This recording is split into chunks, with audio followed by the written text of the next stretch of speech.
Monsieur le ministre, chers collègues, la question des migrations est un phénomène, j'allais dire, constant dans le monde, sauf que depuis quelques décennies, il prend effectivement une ampleur inédite. Les chiffres le prouvent. Il y avait 2,8% de personnes qui migraient dans le monde en l'an 2000.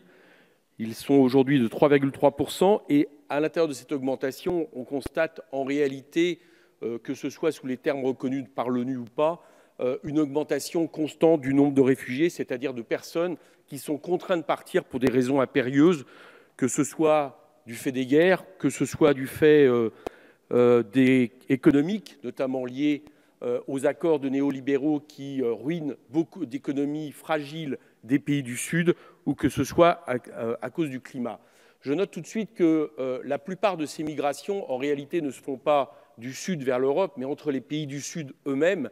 Et c'est bien parce que ce phénomène est en train de toucher depuis quelques années l'Europe que tout d'un coup, nous le découvrons. Mais il y a bien longtemps, par exemple, qu'en Afrique, c'est une évidence. Il y a donc la nécessité impérieuse. Ah, vous ne m'entendez pas, paraît-il. C'est dommage, c'est intéressant.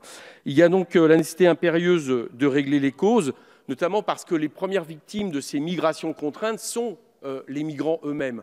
On ne part pas, évidemment, par plaisir, au risque de sa vie, par exemple, sur la Méditerranée. Pour la seule année 2016, il y a eu 6 000 victimes, 6 000 naufragés en Méditerranée. C'est à peu près le nombre récurrent, malheureusement, depuis une vingtaine d'années, ce qui en fait la plus grande catastrophe maritime par temps de paix dans le monde. Il faudra donc agir au niveau international. Nous préconisons une conférence annuelle de l'ONU sur la question des migrations. On ne peut pas non plus, évidemment, au niveau de l'Union européenne, se satisfaire d'une situation où les pays qui souffrent le plus de l'austérité sont ceux qui accueillent le plus de migrants. Je parle de l'Italie ou je parle de la Grèce. Il faudra aussi des opérations qui en finissent avec ces règles statutaires type Frontex, pour revenir à des missions de coopération type Mare Nostrum. Et il faudra aussi également en finir avec des accords comme les accords du Touquet, parce que la France n'a pas vocation à jouer les gardes-barrières de l'Angleterre là-dessus. Mais il n'en reste pas moins que s'il faut régler les causes, il y a les migrants qui arrivent aujourd'hui dans le pays, dans les situations que je vous ai dit, c'est-à-dire des migrations contraintes au péril de leur vie. Et de ce point de vue-là, j'entendais M. Larrivé qui disait arrêtons de favoriser les flux. Mais où cette histoire a-t-elle été inventée? Les migrants ne viennent pas parce que, quelque part, il y aurait une politique de l'offre avantageuse qui ferait qu'ils viennent dans nos pays. Ils viennent dans nos pays, je l'ai dit, avant tout, au péril de leur vie, parce qu'ils estiment qu'ils ne peuvent plus vivre dans le leur, pour des raisons d'ailleurs pour lesquelles notre pays ont aussi des responsabilités fortes. Je pense notamment aux guerres et aux accords de libre-échange néolibéraux. À partir de là, nous devons accueillir les migrants qui arrivent sur le sol tant que nous n'avons pas réglé les causes, tout simplement parce que de toute façon, je ne vois pas la solution, sauf à penser que la politique migratoire possible serait de les rejeter à la mer ou de dépenser des sommes fortes, parce que je vous assure que par migrants, ce sont des sommes fortes qui pourraient servir à l'intégration, pour les expulser dans des pays où très souvent ils risquent leur vie. Et de ce point de vue-là, ce qui est mis aujourd'hui sur la table par le gouvernement n'est pas à la hauteur. Ce n'est pas à la hauteur qualitativement, parce qu'il n'est pas normal, par exemple, que pour la seule région parisienne, on ait un centre d'accueil absolument dérisoire, comme La Chapelle, qui ne répond pas aux besoins du nombre de migrants qui arrivent et qui est souvent lié à la bonne volonté et à la qualité des associations qui gèrent beaucoup de ces migrants qui sont à l'extérieur de ce centre. On ne résoudra pas le problème avec des départements qui sont hors état de droit, comme les Alpes-Maritimes, où on réexpédie des mineurs contre toute législation internationale directement vers l'Italie, où il n'est pas possible de faire une seule demande de droit d'asile et où la question de l'hébergement est largement insuffisante. On ne réglera pas non plus, Monsieur le ministre, avec un budget insuffisant. Il y a seulement une hausse de 6,2% du budget sur le programme 303, puisqu'il y a eu une annulation en 2017. Ça fait 6,2% qui ne correspondent pas aux plus 10% de demandeurs d'asile qui répondent simplement aux réglementations internationales. On voit que c'est insuffisant.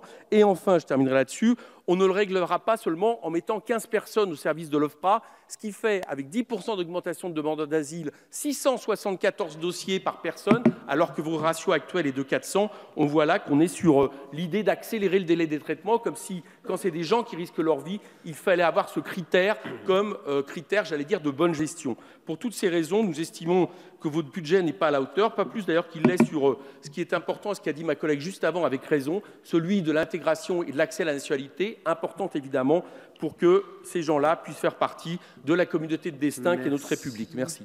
Merci. Oui, merci Monsieur le Président. Monsieur le Ministre, chers collègues, la lutte contre l'immigration irrégulière représente une fortune pour les contribuables. En 2015, une étude menée sur plusieurs mois par une vingtaine de journalistes et d'experts et d'expertes a démontré que les pays de l'Union européenne ont dépensé 11,3 milliards d'euros pour envoyer les migrants et les migrantes illégaux et 1,6 milliard d'euros pour assurer la surveillance des frontières de l'Europe. Le gouvernement a produit des annexes qui chiffrent dans la mission Immigration, Asile et Intégration le coût de la lutte contre l'immigration irrégulière à plus de 100 millions d'euros environ. Ce coût ne mentionne toutefois pas de nombreux autres facteurs qui doivent être inclus dans le coût global de la lutte contre l'immigration irrégulière induit, comme par exemple le déport des effectifs de forces de police et de gendarmerie de leur mission traditionnelle de garantie de la sécurité, de la sûreté et de l'ordre public. Il ne prend pas non plus en compte le coût du maintien du statu quo de la situation des étrangers et étrangères en situation irrégulière, coût pour les finances sociales du travail illégal et ainsi du non-versement aux URSSAF de cotisations sociales pour par les employeurs violant l'égalité, dumping social qui affecte les personnes en situation régulière, etc. Enfin, ces documents ne mentionnent pas les économies et bénéfices qui pourraient être induits par une régulation des travailleurs et travailleuses en situation irrégulière, comme en appelle aujourd'hui un certain nombre de collectifs à qui nous adressons par ailleurs notre soutien. L'ensemble de ces sommes colossales nous laisse penser qu'une autre politique en matière d'immigration pourrait être possible, notamment au vu du coût comparatif de la mise en place d'une réelle politique d'inclusion. Et c'est le sens de la demande de rapport d'information que nous faisons aujourd'hui. Merci. Oui, merci Monsieur le Président, Monsieur le Ministre et chers collègues. Je tiens à rappeler que ce que nous proposons, c'est qu'il y ait un rapport d'information sur le coût. Encore une fois, il s'agit, y compris dans nos débats sur l'immigration irrégulière, de savoir de quoi nous parlons et quels sont les éléments chiffrés. Et ça peut apporter de l'eau au moulin aux uns ou aux autres, mais au moins, au-delà des fantasmes qu'il peut y avoir, y compris des instrumentalisations sur des chiffres qu'on brandit, au moins de pouvoir travailler et réfléchir à partir d'une base un peu sérieuse. C'est le sens de cette demande de rapport d'information que nous faisons au gouvernement parce qu'il a les moyens et souvent plus peut-être que l'Assemblée nationale ou les députés, malgré les demandes que nous pouvons faire à certaines administrations, nous n'avons pas toujours dans les temps les réponses suffisantes. Je pense que ces administrations étant également prises sur leur propre travail, mais voilà, c'est pour ça que nous le demandons au gouvernement. Et puis sur la philosophie générale, nous avons une autre approche de cette question, effectivement, et nous pensons que, notamment, nous ne parlons pas de régulation massive, mais sur la question du travail irrégulier. Et je pense que la meilleure lutte contre ce travail irrégulier, c'est de régulariser et de donner les moyens pour que, y compris la société, puisse bénéficier dans son ensemble par l'apport et les richesses produites que fournissent ces salariés et ces travailleurs qui sont exploités de cette immigration-là.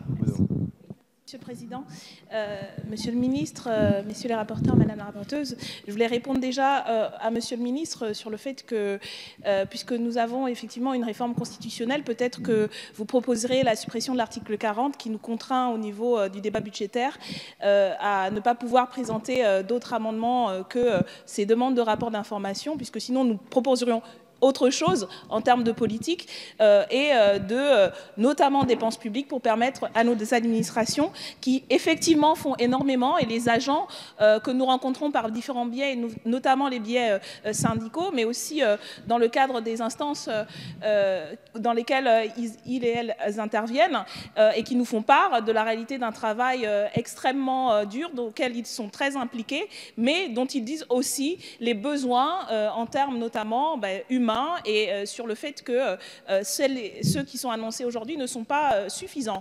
Donc nous nous plaçons dans les cadres restreint du débat budgétaire. Et encore une fois, je le rappelle, ces demandes de rapport d'information sont très ciblées. On demande d'avoir des chiffres précis et à jour parce qu'il existe effectivement énormément de littérature, mais souvent pas sur les aspects que nous pointons et dont nous pensons qui permettraient d'éclairer véritablement le débat de l'Assemblée nationale sur des sujets d'actualité, y compris permettraient d'anticiper les travaux qui sont prévus par ailleurs et les compléteraient d'une base un peu objective pour des débats importants. Donc, si le gouvernement est prêt à avancer sur la réforme constitutionnelle, nous appuierons ces demandes-là pour peut-être libérer les pouvoirs de l'Assemblée nationale et nous donner la possibilité effectivement d'engager les réformes que nous pensons nécessaires en matière de politique d'immigration, mais aussi dans un certain nombre de domaines. Merci.